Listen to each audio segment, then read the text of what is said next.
शक्तीपीठ महामार्ग हा शेतकऱ्यांच्या उपयोगाचा नसून तो उद्योगपतींच्या हिताचा आहे।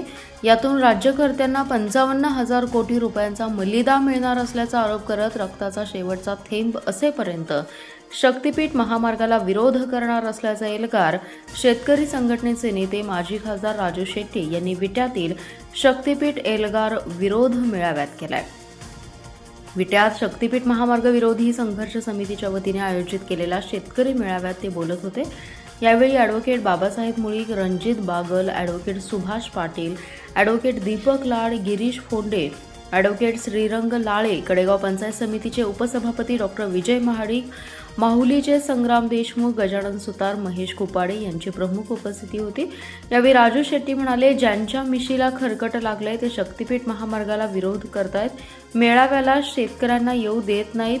शक्तीपीठ महामार्गामुळे मोठ्या प्रमाणावर बागायती जमीन बाधित होणार असून शेतकऱ्यांना विस्थापित होण्याची वेळ येईल, त्यामुळे हा महामार्ग रद्द करावा।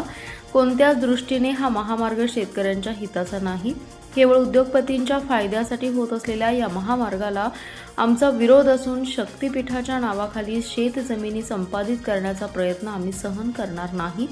शक्तीपीठ महामार्गाला राज्यात अनेक पर्यायी महामार्ग, राष्ट्रीय महामार्ग उपलब्ध आहेत, त्यामुळे गरज नसलेला आणि मोठा खर्चिक असलेला शक्तीपीठ महामार्ग शासनाने त्वरित रद्द करावा। या महामार्गाच्या दोन्ही बाजूला इंडस्ट्रियल कॉरिडॉर करण्याचा सरकारचा प्लॅन असून त्यासाठी उर्वरित शेतकऱ्यांची जमीन अधिग्रहित केली जाऊ शकते।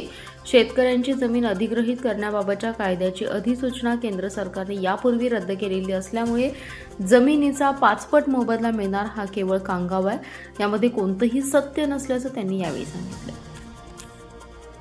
ही भीती त्यांच्या मनामध्ये जर का निर्माण झाली तर 100% मी तुम्हाला देऊन देवा 100% हा रस्ता रद्द झाल्याशिवाय होणार नाही। आणि आम्ही तर जोपर्यंत हा रस्ता रद्द होत नाही तोपर्यंत गप्प बसणार नाही।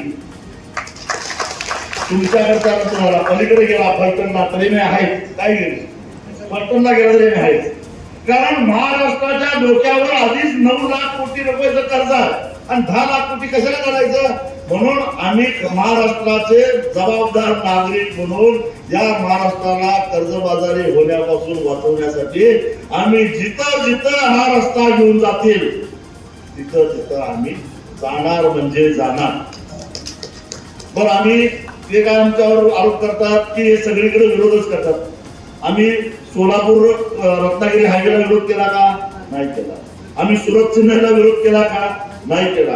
आम्ही इतर रस्त्याला विरोध केला का? नाही केला। पण इथं मात्र यांचा भ्रष्टाचार आहे, त्यांना मलाई खायची आहे आणि एका उद्योगपतीसाठी सगळे चाललेलं आहे, म्हणून आम्ही विरोध करणार।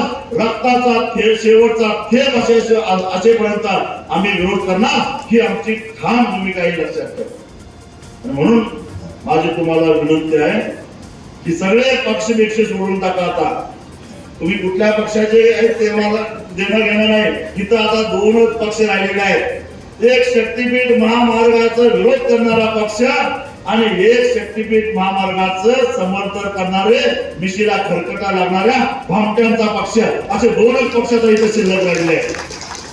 तुम्ही कुठल्या बाजूला राहायचं ते ठरवा। पण मला असं वाटतं की आपण राजर्षी शाहू महाराज, डॉक्टर बाबासाहेब आंबेडकर, छत्रपती शिवाजी महाराज आणि महात्मा ज्योतिबा फुले, शाहू आंबेडकर, छत्रपती शिवाजी महाराज आणि त्याचबरोबर साधू संतांच्या महाराष्ट्रातले खरे महाराष्ट्रीयन, खरे मराठी माणसं आहोत। या भंगाच्या नादाला तुम्ही लागणार नाही याची मला खात्री आहे। एवढंच सांगतो आणि इथंच थांबतो। धन्यवाद।